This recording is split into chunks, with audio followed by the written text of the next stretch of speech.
People were very impressed, and so now we're just going to give you a brief overview over the next 5 or 10 minutes of what we covered.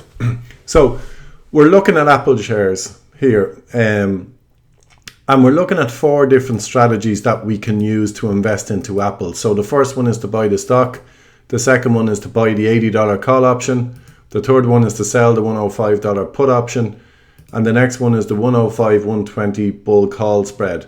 Now, if you're a total beginner and you don't understand any of those strategies, don't worry about it. All we're trying to demonstrate to you here is the different strategies you can apply and really highlight to you the different ways you can actually get involved in shares like Apple, which is an expensive enough stock at about $106 at the moment. You can still participate in a much cheaper way and much low risk way. So I'm going to go through different headings here on the left hand side. So the first one is the investment or the risk per share for each particular strategy. So if we were to go and buy the shares of Apple, it would cost us $106.85. Now, this pricing was done yesterday at about 4:30. This is when I did up this presentation, but it gives you the message. Now, to do the $80 call option, we're only risking or paying out $29. On the $105 short put option, our risk is lower again than buying the stock, which is $95.85. And then on the bull call spread, this is the least risk of all. We're actually only paying out or risking $6.50. Okay, so you might be asking, well, is $106.85 for buying the stock, is that really a risk per share? And I will agree with you, it's not. So this is where we come into our scenario and our assumptions. And when we look at Apple, we just use 2 samples. We say, right, okay, we're buying Apple at $106.85 because our target price to the upside is $120, but we believe to the low side it might go to $95. So we work out our profit and loss situations for both of those outcomes as well. Okay, so we'll get to that now in a moment. Okay, so our total investment amount at risk, we're basing this on 100 shares, just to give you an example. For buying the stock, it's pretty expensive. Like, it's $10,685 to buy 100 shares of Apple. But you can get more or less the same upside potential by just buying the $80 call. That's only costing you $2,900. On the short put side, your amount at risk or outlay is $9,585. Now, the short put strategy, just to give you a bit of an understanding of this is where you're basically insuring the shares of Apple at a price by a certain date into the future. And in this case, it's actually out to 5 months. It's out to January 2016. And all of these assumptions are based on that date. So we're just saying here, just for the moment, is that, okay, instead of going out and buying the shares of Apple at $106.85, we'll insure them at $105, and you're getting paid a premium for doing so. And the premium on offer is $9.15, which is very, very impressive. That means your break even on Apple, the shares of Apple, could actually fall down here to $95.85 and you're still going to make money. We'll go through that again in a few moments. Okay? So, if all of these strategies play out, our profit in each scenario, well, let's look at our risk to the downside. We would lose if we bought the stock $11.85 per share. If we bought the $80 call, we would lose $14. So this strategy on this particular metric here isn't looking as good, okay, if our low price is reached. By selling the $105 put, and this is where this strategy actually comes in, we're actually going to lose nothing on that particular trade because our break even is actually at $95.85. In fact, we lose 85 cents per share. That's all we're going to lose in that particular trade there, which is really the best. So I'm going to start highlighting in green which ones provide the best outcome. So if you look at our risk per share, investment per share, this bull call spread is by far the best at the moment. If we go to the profit based on us hitting $120, you can see buying the stock is significant. We make a profit of $13.15. On buying the call, we only make a profit of $11. On selling the put, it's $9.15. And then in just pure dollar terms on the bull call spread, we're making a profit of $8.50. Now you might say, well, the stock here is looking more attractive because you're making more profit. And that is correct on a dollar basis. But if you think about it, you're having to invest over $10,000 to make that profit. When you actually put that into return on percentage basis, it's a return at 12%. But if I bring you over here to the bull call spread, you're actually making a return on investment of 131%.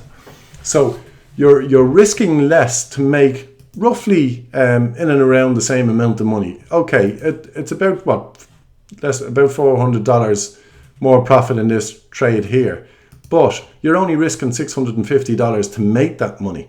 So for me, this trade is a much better trade to hit our upside target. Okay. Also, when you look on the downside, we're looking here, we're only going to lose $650 as opposed to buying the stock. So again, it ticks the box in this regard, both to the upside and to the downside. So for me, this strategy here would be better than buying the stock of Apple. Okay. Now look at our break-even points. This is where our bull call spread falls down a little bit. If we look at the break-even point, and if you buy the shares at Apple at 106.85, obviously it has to go above that in order to start making money. Buying the call, it has to go above 109. And the reason why the break-even point is higher on buying the call option, there's a bit of time premium built into the call options. And that's what's making your break-even a little bit higher. Now, these assumptions are based on us getting now to January 2016. And there's absolutely no time value left in these options. Okay. Selling the $105 put, this is where this is the best strategy by far, because your break-even point is at 95.85. It's much lower, and in fact you're allowing yourself, Apple, room to fall here by almost 10% before you start losing money on this particular trade. So from the point of risk management, this is a much better trade to place than any of them, because your break-even point is much lower. Okay. On the bull call spread, this is the worst break-even point. The shares of Apple need to get above 111.50 in order for you to start making money in this particular trade. So this is probably one of the damaging aspects of this particular strategy here. But remember what you're risking again. It'll always come back to that. You know, anything can happen in the market. Your assumptions on Apple might be correct over the next 5 months. It may get to 120. But I would rather only be risking 650 to start making profit as opposed to 1185, or sorry, 650 as opposed to 106.85. So for me, again, this strategy is better. The only downside is the break-even point is higher. So for me personally, as an investor and as a trader, these are my favorite two strategies for participating in stocks like Apple and Google, etc. This one, if I'm really bullish on a stock and I think it's going to go up, this is the trade I will place. If I'm kind of neutral on it and I'm looking to take advantage of high volatility, I'll actually place the short puts. This is one of my favorite strategies of all time. The reason being is that you can reduce your risk so much in the market by placing this particular strategy. And you can reduce your risk down by as much as you want. So for example, you could insure the shares of Apple right down to $90 for January. You get paid a premium for that. It won't be as much as $9.15, but you'll still get paid a premium. Now, the reason, again, that I like this particular strategy, you'll see, it has an 84% chance of success. So this is based on statistical modeling and employed volatility in the markets, which you don't need to know that much about.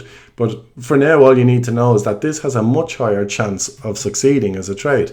And the reason being, its break-even point is much lower. It's as simple as that. By buying the stock, you've only a 50-50 chance. By buying the call, your odds are less. It's 40%. And the bull call spread is at 38%. Now, this is why I prefer this strategy here, doing the bull call spread, as opposed to just buying a call on its own. It doesn't really make sense because your odds here aren't that much lower and your return on investment is significantly higher. So you can see here we're making 131% return on investment here. We're only making a 38% return on investment. We're risking a lot less here. So in fact, we could afford to do 4 times as much on this trade as this one. And then if we were correct in our profit assumptions, we would make 4 times the profit.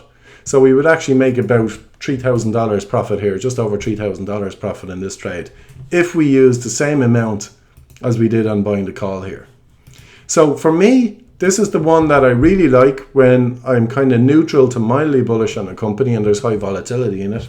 If I really like a stock and think it's going to rise, this is the trade I'm going to play, the bull call spread.